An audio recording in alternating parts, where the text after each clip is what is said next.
네, 시청자 여러분 안녕하십니까? 안녕하십니까? 이명수 변호사님의 정상회담 코너입니다. 임 변호사님 나오셨습니다. 네, 고생 많으십니다, 소장님 요즘에. 예. 자, 지금 윤석열 네네. 사태가 이제 진행 중에 있는데요. 네네. 지금 이제 10일 날 그러니까 금요일입니까? 네. 목요일이죠. 목요일입니다. 목요일 날 징계를 갖다가 이제 예정하게 돼 있는데. 네네. 그래서 이제 엄청 봐주는 척하고 원래는 2일에서 4일로, 네. 4일에서 10일로 미뤘지 않습니까? 네, 그렇습니다. 그래서 이제 그렇게 한 원인 중에 문가리가 공정하고 네. 이 합법적인 네네. 절차를 이렇게 밟아라. 네네. 저것들도 서둘러 가지고 이게 지금 징계를 직무정지하고 징계를 갖다 조치한 부분이 지난번에 이제 법원에 의해서 가처분 신청이 받아들여지면서 네네. 이게 참 가벼운 부분이 아니구나라고 느끼고 네. 이번에는 이제 적어도 절차적인 합법성은 다 보장해줬다. 네네. 지금 그런 걸 갖다가 이제 그나마 좀 선회를 한 걸로 보입니다. 그리고 이제 또 다른 부분으로는 사람을 넣어서 윤석열에게 조용히 그냥 사퇴하면 자진 징계 없이 사퇴해라. 네. 서로 갈 수 있는 거 아니냐. 네네. 이런 설득도 하고 있다고 보는데 네. 지금 윤석열도 그러기엔 너무 많이 와버렸고 네. 문가리도 이제 지손에 피 안 묻히고 윤석열을 제거하기에는 너무 많이 와버려서 네. 결국 이제 어쩔 수 없이 문가리 손으로 윤을 제거해야 될 상황이 돼가는 것 같아요. 다른 수가 있겠습니까? 그래서 지난주에 저는 좀 직무 배제 처분 효력 정지 가처분 그 사건에 대해서 이제 좀 법원이 법관이 좀 뭉개지 않을까 예상을 했는데 다들 그렇게 생각할 수밖에 없죠. 근데 다행히 정말 조미연 부장판사께서 정말 법관으로서의 양심으로 결정을 내리셔서 정말 저도 좀 많이 놀랐고 하여튼 존경을 표해 마땅한 일이라고 생각합니다.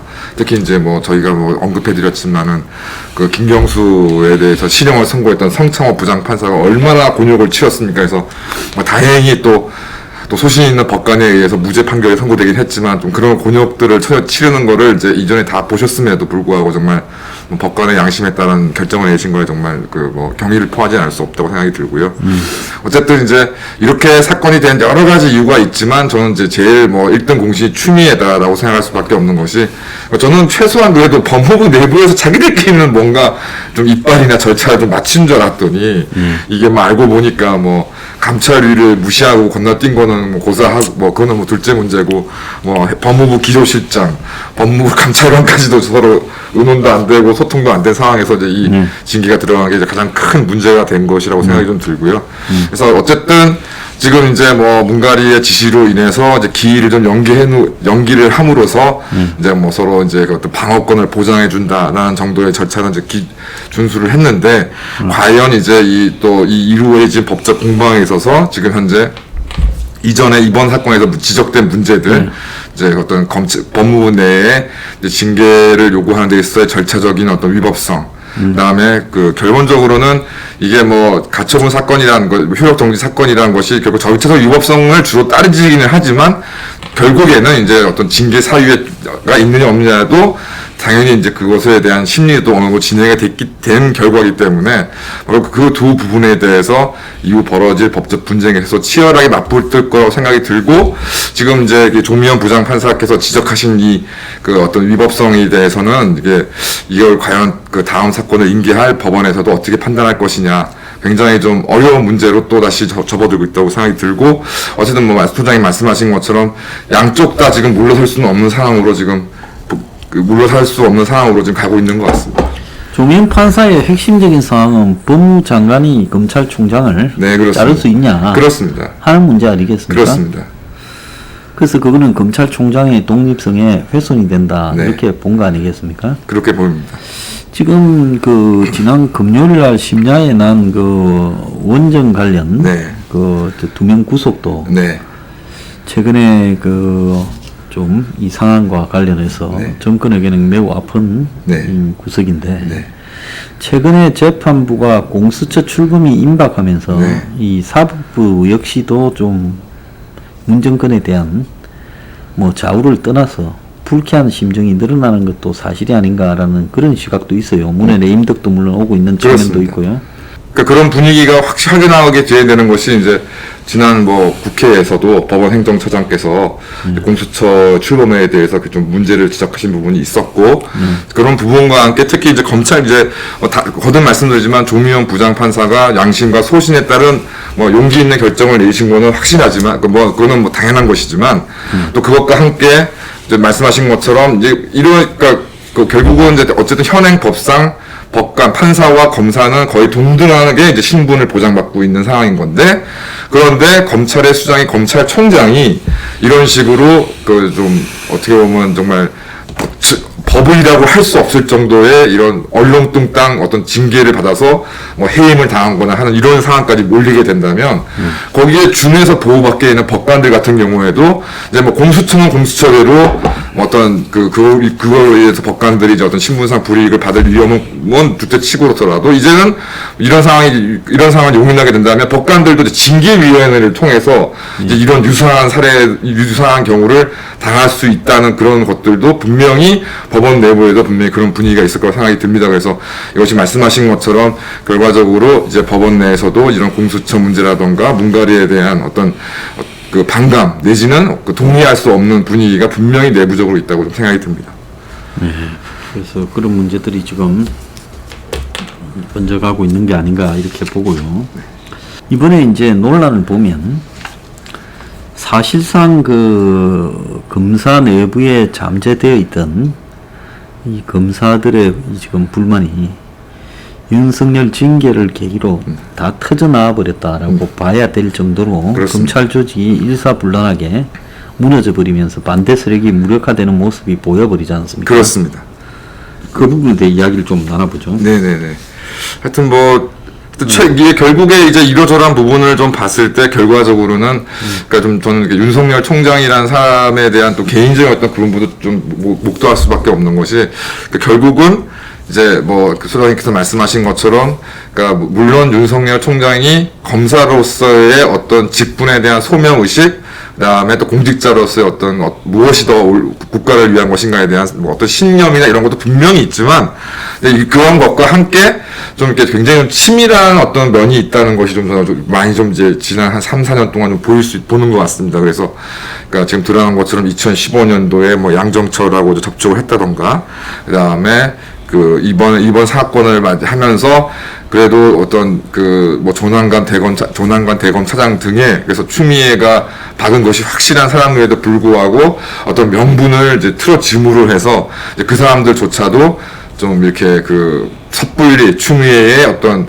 추미애 입장에로만 갈 수 없게끔 어떻게 만들어놓은 좀 어떤 힘도 좀 나름 있는 것 같고 결국은 뭐 그런 부분들이 결국에 그러니까 뭐 직접적인 연관이 있는지는 좀 지켜봐야 되겠지만 어쨌든 지금 그 집권 세력 내부의 어떤 그런 균열과 맞물리다 보니까 결국에는 이제 검사들이 이제 추미애와 윤석열을 갈리지 아니하고 뭐 대표적으로 이제 윤석열 중심으로 이제 힘을 모으게 되는 좀 계기가 된 것 같다는 생각이 많이 듭니다.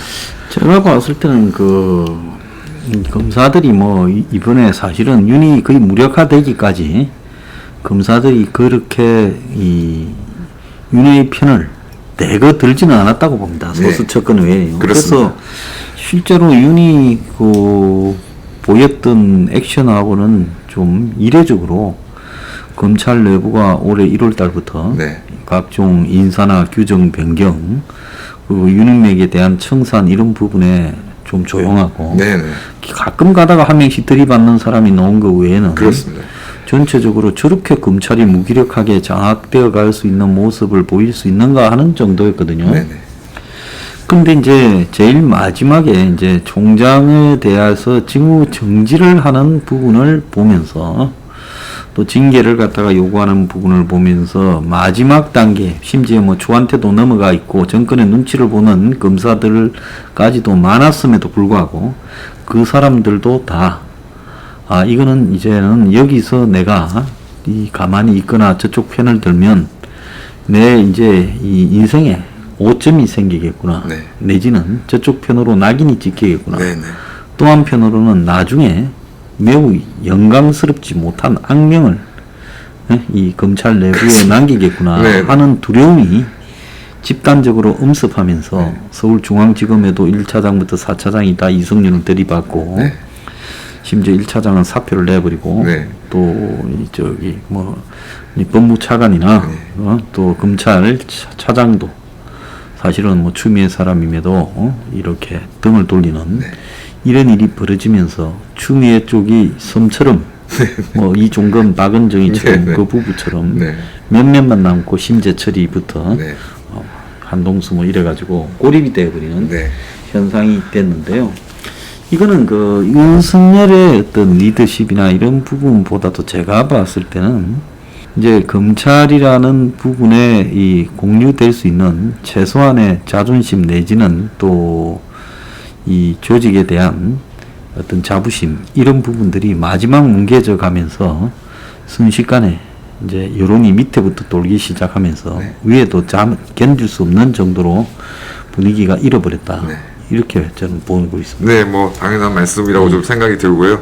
어쨌든 지금 그러니까 뭐 하여튼 지난주에 하여튼 그 조미연 부장판사의 과감한 결정으로 인해서 좀 많은 저도 뭐 상당히 좀 기뻤고 오랜만에 굉장히 기분 좋은 하루를 보냈지만 하지만 이제 문제는 이것이 끝난 것이 아니라 이제 당장 이제 10일부터 10일 날 이제 징계위가 열릴 것이고 어쨌든 이제 최소한 이제 징계위 그 기일의 그 진행에 대해서는 어떤 요건을 갖추었고 뭐 깊이라던가 이런 걸 진행하고 있지만 뭐 그런 부분에 대해서 법률적으로는 깊이 있고 그러니까 그 예를 들어서 뭐 이용구 신임 법무부 차관이 그 징계위에 참석하는 것이 명백히 불법이냐 뭐 이런 기준은 또 아니기 때문에 어쨌든 이제 징계위의 성원 구성 그다음에 의결 이런 절차적인 요건은 이제 뭐 어느 정도 갖추어서 이제 뭐 윤석열에 대한 중징계 아마 해임이 지금 뭐 거의 뭐 확실시 되고 있는데 뭐 그런 부분에 대한 이제 그런 의결이 이루어질 것이고 결국은 또 이번에 두 번째 이제 이 상황에 대해서 윤석열 총장과 이제 검사들이 어떻게 좀 대응하느냐의 문제인 건데 뭐 오늘 뭐 소장님 말씀 저도 좀 방송 전에 들었더니 이제 또 천주교 신부들이 또 들고 일어나가지고 뭐 검찰을 지금 비난하고 하는 상황이 이제 벌어지고 있고 또 이제 뭐 그 법원 내에서도 우리법 연구를 중심으로 해서 이제 결국은 추미애가 이제 가장 강력한 카드로 내세웠던 이제 법관 사찰에 대한 이제 문제를 이제 내부적으로 제기를 해서 어떻게든 이제 10일 날 있을 징계위를 이제 기점으로 해서 무언가 여론을 좀 돌리려고 하는 하여튼 좀 그러니까 끊임없는 시도들이 지금 계속 좀 이루어지고 있는 것 같습니다. 저는 뭐 한 4천 명에 가까운 천주교 사제 수도자들이 검찰 악행이 진행 중이다 해서 검찰 개혁해야 된다는 걸 보고요. 참 이것들이 다 집단적으로 돌아버렸구나. 그렇습니다. 저는 저기 신이 있다면 벼락을 맞게 될 거라고 보고 있습니다. 그렇습니다. 네. 뭐 저런 것들이 신을 대신해서요. 네. 성직자를 한다고 하는가에 네. 대해서 분노를 금할 수 없어요. 그러니까 꼭 행태가 그 예전에 면죄부나 팔아먹던 그 로마 교황청 시절에 그걸 다시 이제 목도하는 것 같습니다. 얼마 전에 좌파 단체 그리고 그쪽에 관련자 7천 명을 대신한다면서 한 10대 명이 기자회견 하더만요. 네네. 그러니까 지금 현재 우군을 확보하기 위해서 오다가 어디선가 떨어졌을 거고 지원해라. 그래서 문이 잘못하지만은 문이 없어지면 또 숫골들이 득세할 거기 때문에 그거 막는다. 우리가 나서야 된다. 그렇게 되어졌을 거라고 보는데요. 그렇습니다. 그래서 저거는 이제 독재의 검찰 개혁이라는 이 명분 하에 이 독재를 강화시키는 부분, 즉 부패를 덮고 독재를 강화시키는 부분에 이 가톨릭 성직자라는 것들이 독재의 앞장을 섰다. 네. 이렇게 지금 해석을 해야 되는 그런 상황인데요. 네네. 제가 생각을 할 때 지금 이 문이 9일날 이제 공수처를 본회의에서 통과시킨다고 하지 않습니까? 그렇습니다. 네. 근데 거기에 같은 날 9일날 굳이 박근혜 탄핵 일자라면서 김종인이 김할배가 예? 박하고 그 이명박이 네. 두 사람 사과하겠다고 네. 9일날 네. 9일날 못하게 하면 그만두겠다고 네. 네. 또 그렇게 말을 하고 있어요. 9일날 공수처를 통과시키는 날 네. 그걸 굳이 사과하겠다는 저게 내가 볼 땐 저 제정신인 건가? 네. 어떻게 봅니까? 네. 하여튼 뭐 저는 뭐 좋은 기회라고 생각합니다. 하여튼 뭐 모르겠습니다. 국민의 짐이나 국민의 똥 내에서 뭐 얼마나 많은 좀 이렇게 뜻 있는 사람들이 모이는지 모르겠지만 뭐 김종인 본인이 그렇게 공언한 이상 그 사과를 꼭 못하게 해서 김종인을 꼭 사퇴시켜야 된다 생각이 들고, 그러니까 이번 소장님 말씀하신 것처럼 이런 상황 윤석열 총장을 두고서 여러 가지 물론 측면이 있지만 어쨌든 뭐 소장님도 그렇고 저도 그렇고 이것이 독재 권력의 완성 뭐 어떤 뭐 그런 것의 측면인 것은 분명하기 때문에 명백히 윤석열 총장에 대한 이런 징계라든가 이런 것들이 분명히 잘못된 것이라고 지금 막 정말 어느 때보다 많은 국민이 지금 뜻을 모으고 있는데 이제 이 지금 이명박근혜는 지금 다 깜빵에서 지금 그 깜빵에서 지금 누가 풀어주지 않는 이상 지금 감옥에서 있어야 되는 사람의 문제를 가지고 사과를 한다. 이거 이상의 어떤 그 이적행위가 어디 있겠느냐 생각이 들고요. 하여튼 이제 국민의 똥의 마지막 기회라고 생각하고 김종인을 물러나게 하는 것이 그나마 뭐 내년 보궐선거 이후에 어떤 이런 일정에 조금이나마 국민의 어떤 신뢰를 받을 수 있는 이제 마지막 기회가 아닌가 생각이 듭니다. 굉장히 저는 좀 문가리 정권이 네. 의아스러운 게요.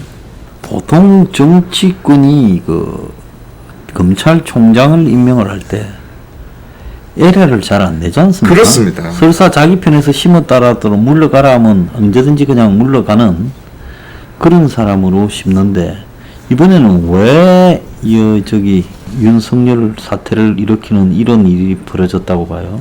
그래서 결론적으로는 하여튼 이 윤석열 총장 사태를 이제 촉발한 가장 큰 원인은 당연히 문갈이에 있다고 생각이 들고요. 그다음에 그러니까 저 집권을 한 지 이제 2년이 넘어가는 상황에서 뭐 당연히 이제 집권 후반기를 좀 안정적으로 가기 위해서 검찰을 이제 다독거리고 특히 이제 공수처까지 진행하는 상황이니까 그런 상황에서 당연히 이제 그런 관리형 인물로 이제 앉혔어야 되는데 이제 윤석열이라는 그 사람의 캐릭터를 봤을 때 왜 그걸 이제 끝까지 어떤 이 검찰 정국, 공안 정국을 끌고 나가려고 했던 것인지 생각했던 게 문제라고 생각이 들고 결국은 이제 뭐 저도 이제 당연히 윤석열 총장이 했던 조국 수사부터 해서 이제 이런 부분에 대해서 강력히 지지를 해왔지만 결국에 이제 결국에 문제가 그 내부에서 촉발되는 점은 무언가 권력 내부에서 윤석열을 바라보는 시각이 달랐던 게 결국에 가장 큰 이제 어떤 문제를 만드는 원인이 아닌가 생각이 듭니다. 그럼 그렇게 본다면 윤을 바로 그냥 그 정권이 출범하면서 검찰총장으로 바로 시켰다 하면 또 그럴 수도 있어요. 그렇습니다. 박이 뭡니까 최동욱을 네. 시켰다가 네. 근데 그 박은 최동욱을 바뀔 때 바로 시킨 거거든요. 그렇습니다. 그렇지 않습니까? 네. 최동욱 전에 한상대 총장에서 박이 되기 직전에 직전에 임기가 있었어요. 임기가 되고 예. 그러니까 그런 건 어쩔 수 없다고 그냥 가버린 부분이라고 보면 임기 보장 차원에서. 근데 윤은 그거하고 관계없이 그 중앙지검장으로 정권이 출범하면서 곧바로 시켰잖아요. 2017년에. 네. 그래가지고 2년 동안 중앙지검장의 임기를 써먹었잖아요. 그렇습니다.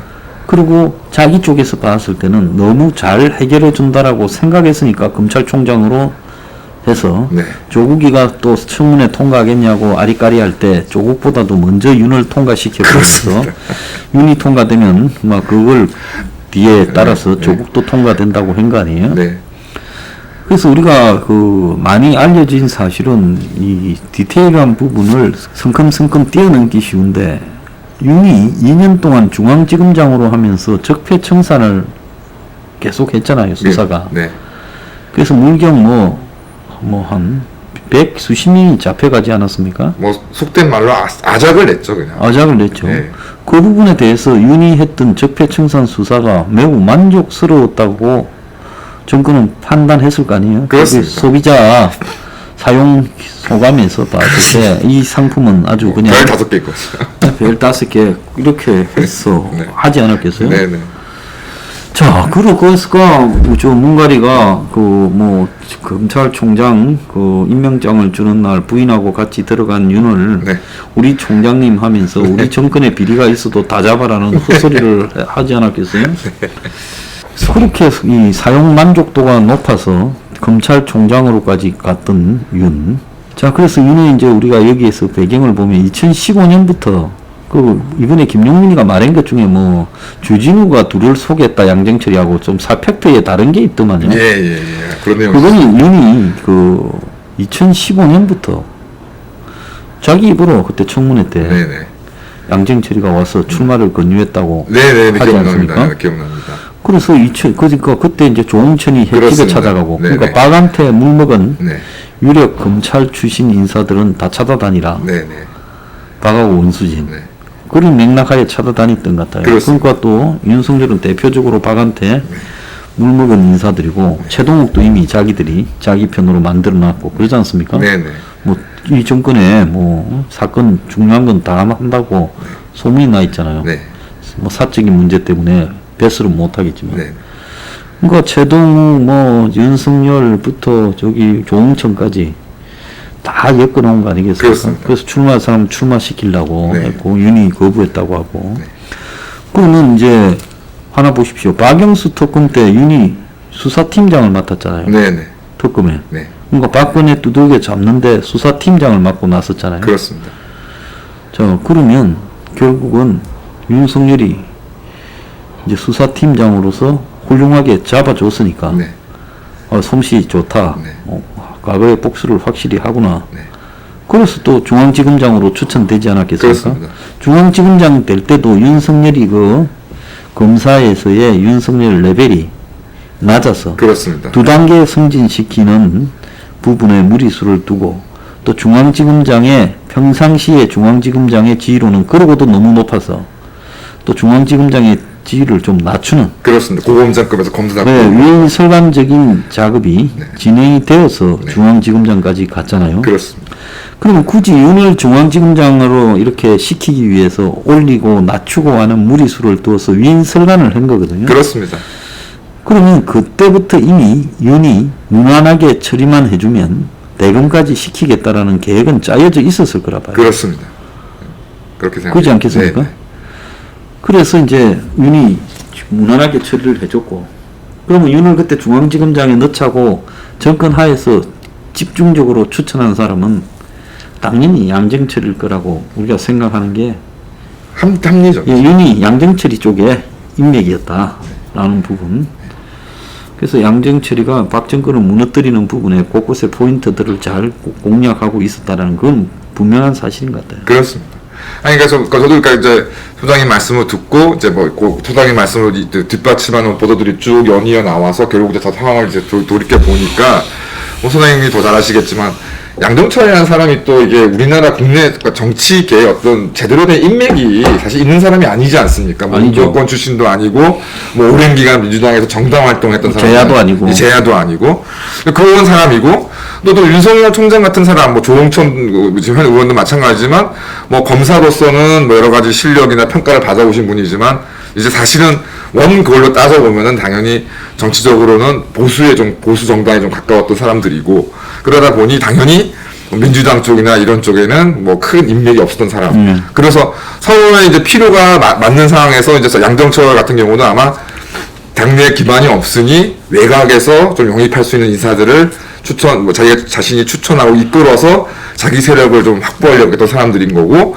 조홍천 의원이나 윤석열 총장도 이제 박근혜 정권이나 보수정당에선 내가 어떻게 붙어 있을 길이 없으니 무언가 다른 길을 찾던 차에 또 양정철이가 접근을 해서 서로 양자 이해가 많아서 들어갔는데 결과적으로는 조국, 임종석 이거 대표되는 이제 전통적인 이제 민주당을 장악하고 있는 전통적인 주사파 운동권, 하여튼 제야나 이런 사람들한테 결국은 이제 밀려나서 양정철도 지금 상당히 모여난 상황이 돼버렸고, 거기에 따라서 윤석열 총장도 지금 이 거취 자체가 굉장히 불투명한 상황으로 몰려있는 게 아니냐는 생각이 좀 많이 듭니다.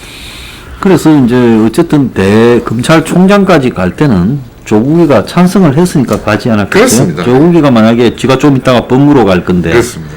지 밑에 두고 쓸 검찰총장을 조국이 반대했으면 갔겠습니까? 그렇습니다.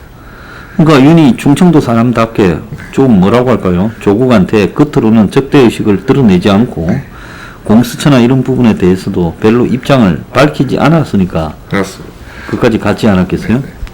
그런데 이제 실제로 되면서 조국에 대한 총장이 되면서 반대 입장을 표명하기 시작했고 이제 칼을 들었는데 그러더라도 윤이 계속 양정철이 하나만을 믿고 이 검찰총장까지 가게 되지는 않았을 거고 왜냐하면 권력이라는 거는 여러 군데서 견제를 하지 않습니까? 그렇습니다. 그러니까 정권의 입장에 있는 사람에서 봤을 때 누가 봐도 윤이 우리를 위해서 깔끔하게 한마디로 칼잡이로 저쪽을 킬러로 잘 요리를 해주고 있다라는 평가를 받았으니까. 예? 방금 윤경석이가 반대하든지 예? 조국이가 반대하든지 한쪽에서 심하게 반대했으면 안 되지 않았겠어요? 그렇습니다. 그러니까 아무도 반대를 안 하고 총장으로 간 걸 보고 또 그때 총장 특문회 할 때 다들 비하해서 지금 오늘 각종 의문들이 다 해명된 거다라고 그렇습니다. 자기들이 이야기한 거 보면 자기들로서는 유행한 일종의 킬러다 이렇게 생각을 하지 않았겠어요? 그때 총장이 되기 직전에 주진우와 이제 술자리에서 양정철이가 있고 또 기자 한 명하고 4명이서 먹을 때 충성맹세해라고 양정철이한테 이야기를 한 거 보면 성렬이 형하고 이제 그런 부분을 보면 그렇다고 김용민이가 그걸 가지고 이제 죽자고 계속 공격해서 물고 늘어지는 걸 보면 아닌 사실로 갖고 이야기하지는 않은 것을 걸로 보이는데 그런 걸로 보면 이제 윤석열은 어쨌든 본인이 출세하고 성공하고 싶은 마음에 그쪽에 이제 일정하게 정권 하에 어떤 라인들에게 끈을 대고 있었고 양정철이하고는 상당히 깊숙하게 다 있었던 걸로 보이는 것도 맞는 거예요. 맞습니다. 그리고 2018년에 11월 23일인가 하는 날 홍석현이가 네네네. 저기 인사동에 술집에 왔다는 거 아닙니까? 네네. 그거를 보면 또 홍석현이가 관상 보는 관상가까지 데리고 와서 네. 그럼 홍석현이하고도 그때 잘 정리된 부분으로 보이는 거고 또 조선일보 빵도 만났다는 네네. 그러니까 나름 보면 윤이 정치를 안 하는 것 같아도 정치를 상당히 했다라는 부분이고 조중동이 지금도 죽으라고 윤을 밀고 있는 거 보면 특히 중앙일보는 말을 할 게 없고 조중동이 밀고 있는 걸 보면 윤은 이 조중동하고는 이야기가 잘 된 것 같아요. 네네. 그렇게 보입니다. 그래서 우리가 지금 내가 열이 좀 살살 받는 게 우리가 주진우 MBC 스트레이트를 고소한 게 작년에 9월인데 예? 그 몇 달 전에 총장 되기 직전에 이미 한 6월 달이나 쯤에 주진우하고 술 먹으면서 양정철이가 충성맹세까지 해나왔으니 예? 그게 우리가 고소를 아무리 해서 대검까지 가도 정리가 잘 돼 있었겠느냐 이런 이야기 생각이 들어요. 네네. 지나고 보니까도 이게 약간 좀 복잡한 어떤 얽히고 설키고 있었던 게 있었구나라는 생각이 좀 지나고 나서 듭니다. 자, 그래서 이제 지금부터 문제인데 내가 볼 때 저 양반이 한쪽으로는 지지는 보수에서 지지를 받아가고 60%나 또 보수의 무슨 충청도 의원 또 그쪽에 핵심으로 미는 부분에 지금까지 온 데서 끊어질 수 없는 관계는 또 양정철이 주진우까지 이제 달라붙고 김어준이도 한테 좀 가까웠다 그러고 그러면 도대체 그리고 또 좀 가만히 보면 진중거이나 요즘 무슨 대한행동인가 있잖아 미래 대한행동인가 그런 쪽의 사람들도 그쪽에 겨냥해서 중간에 하는 것 같고 그래서 가만히 보면 저 사람이 어디로 갈 거냐 어디로 갈 것 같아요? 그래서 저는 쉽사리 판단내기는 어려울 것 같습니다. 그래서 이번에 이 싸움이 어때 되든 관계없이 정치판으로 어느 쪽을 선택하고 어디로 갈 건가 하는 거는 이게 정치인이 사실상 정치인이죠 이제 저기 총장이라기보다는 근데 어디로 갈 건지 판단이 안 되는 정치인만큼 이게 현대 민주주의 국가에서 굉장히 바람직하지 않은 현상이에요. 한 1년 하고 조금 더 있다가 대선을 치르는데 어느 쪽으로 갈지를 모르는 정치인이라는 게 이게 정상적인 것인가? 그러니까 뭐 바람직하지 않습니다. 이런 경우는 바람직하지 않고 당연히 뭐 대통령을 나오시던 뭐 어떤 정치를 하시던 간에 어떤 자신의 어떤 정견과 소견을 이제 밝히고 거기에 대한 이제 평가를 받아야 되는 것인데 이제 그런 부분에 대한 좀 불투명함이 아직 남아 있다는 게 좀 굉장히 저도 좀 바람직하지 않다고 생각이 들고 일단 뭐 그러니까 하여튼 뭐 이러저러한 경위를 다 떠나서 결과적으로 저는 이제 이렇게 생각합니다. 그러니까 하여튼 뭐 윤석열 검사총장이 검사로서 공직자로서 뭐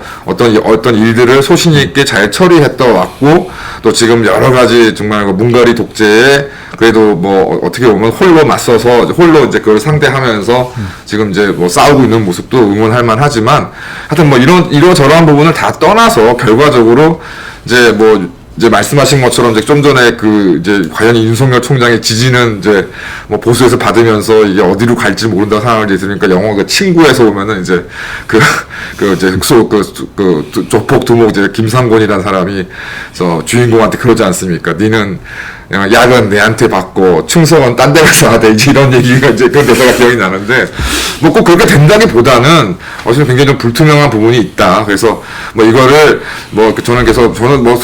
저는 그 개인적으로 이제 이명박부터 시작해서 뭐 물론 그때 노무현 대통령도 있었지만은 뭐 이렇게 저렇게 해서 국민들이 밀어주자 이 사람 아니면 안 된다 뭐 그렇게 해서 뭐 얼마나 많은 정치인들 이명박근혜 대통령뿐만 아니라 뭐 안철수, 홍준표 이런 사람들이 쭉 있어 왔지 않습니까? 근데 결과는 국민들이 손에 쥔 건 아무것도 없이 뭐 정말 망해가는 경제와 깊어져가는 안보 위기, 이제는 미국의 대선이 끝나고 나니까 지금 이게 주한미군이 결국 남는 거냐, 떠나는 거냐, 전쟁이 어떻게 나는 거냐, 이런 불안한 감 속에 살고 있는데 저희가 그런 것들을 남한테 기대한다기보다 어쨌든 윤석열 총장도 결국은 민주주의 어떤 정치 시장에서 상품에 불과하기 때문에 그 윤석열 총장이 제가 구매할 수 있는 좋은 상품을 만들어서 제시해주면 저는 구매하면 그뿐인 것이고 그렇지 않으면은 그거에 대해서 저희가 왈가왈부할 가치가 어떤 없다고 생각하기 때문에 하여튼 향후 윤석열 총장이 어떤 태도를 보일 거냐 그러니까 지금 최근에 이낙연의 비서였던 사람이 이제 자살을 했는데 지금 몇 개월 동안 검찰에서 이제 손 놓고 있다가 이제 이성윤 중앙지검장이 이제 궁지에 몰리니까 이제 수사가 본격적으로 진행되고 이런 부분들 그래서 옵티머스, 라임, 우리들 병원, 신라젠 이 숱한 현안들이 지금 나와 있는데 과연 이 윤석열 총장이 검찰총장으로 계속 자리를 유지를 하시겠다면 이런 사건들 정권의 핵심 비리와 관련된 사건들을 수사하기 위해서 얼마만큼 힘을 쓰는 것인지 그다음에 누가 뭐라 해도 삼성을 비롯한 재벌에 대한 어떤 개혁적인 그런 조치가 어떤 형태로든 필요한 것은 사실이니까 이 부분에 대해서 또 윤석열 총장이 어떤 입장을 또 가질 것인지 결국 이제 권력의 핵심 비리에 대해서 어떤 입장을 가질 것인지를 저희가 충분히 지켜보면서 윤석열 총장에 대한 지지 여부를 결정하셔도 전혀 늦지 않으실 거다. 오히려 섣불리 지금 이 불투명한 상황에서 이 사람을 밀어줘야 된다는 어떤 그런 분위기에 또 휩쓸리게 되면 또 다시 좀 갈 곳을 좀 찾을 수 없는 상황에 몰릴 수밖에 없기도 하고 그 다음에 결국에 제일 큰 문제는 국민의 짐 아니겠습니까? 이게 국민의 짐이 이렇게 버티고 있는 이상 윤석열 총장이 보수를 선택한다 그래서 보수의 정치판이 윤석열 총장 중심으로 뭉쳐질 수 있을지도 불투명한 상황이기 때문에 윤석열 총장이 저희 우리와 같은 어떤 생각을 가지고서 실현해 나가는 어떤 존재로 이제 어떤 성장하기 위해서에 대해서는 앞으로도 너무나 많은 장애물이 많기 때문에 지금 와서 이를 지지한다, 반대한다, 이런 부분보다 역시 건설적 비판을 계속 제기해서 윤석열 총장이 혹시 정치의 뜻이 있다면 저희 생각에 좀 더 가깝도록 저희들이 그것들을 좀 계속적으로 끌어내야 되는 상황이 필요한 거라고 저는 생각합니다.